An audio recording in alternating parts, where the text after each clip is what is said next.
मोताळ्याच्या माळेगावमध्ये तणावाची परिस्थिती, अतिक्रमण निष्कासनासाठी गेलेल्या वनविभागाने पोलिसांवर हल्ला। बुलढाण्याच्या मोताळा तालुक्यातील माळेगाव येथे गेल्या 10 ते 15 वर्षांपासून शेकडो वनविभागाच्या जागेवर अतिक्रमण करून राहत होते। गेल्या काही दिवसांअगोदर मोताळा वनविभागाकडून हे अतिक्रमण काढण्यात आले।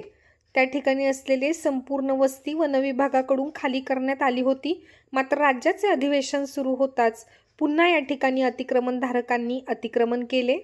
हेच अतिक्रमण काढण्यासाठी आलेल्या आज मोताळा वन परिक्षेत्र अधिकारी पोलीस बंदोबस्तासह सकाळपासून त्या ठिकाणी गेले होते। त्याबाबत अशा वेळ सुद्धा देण्यात आला होता। मात्र अतिक्रमणधारकांनी पोलिसांनी वनविभागाच्या कर्मचाऱ्यावर तुफान दगडफेक केली आहे, मिरची पूड फेकली आणि कोयत्याने हल्ला करण्यात आला। त्यामध्ये 5 वनविभागाचे कर्मचारी व 11 पोलीस कर्मचारी मोठ्या प्रमाणात जखमी झाले असून जखमींवर सध्या जिल्हा रुग्णालय बुलढाणा येथे उपचार सुरू आहेत। सर, आज माळेगाव येथे काय घटना घडलेली आहे? माळेगाव या ठिकाणी शासकीय वनजमिनीवर अतिक्रमण करून त्या ठिकाणी झोपड्या बांधून अवैधरित्या राहणाऱ्या लोकांना निष्कासित करण्यासाठी वन विभाग, पोलीस आणि SRPFची टीम गेली असता त्या ठिकाणी सदर अतिक्रमणधारक यांनी सदर पोलीस, वन विभाग आणि SRPFच्या टीमवर सशस्त्र हल्ला करून 16 लोकांना जखमी केलेले आहे। सोबतच 8 ते 10 गाड्यांचे फोडून नुकसान केलेले आहे। सदर आरोपी विरोधात गुन्हा नोंद करण्यात येणार आहे।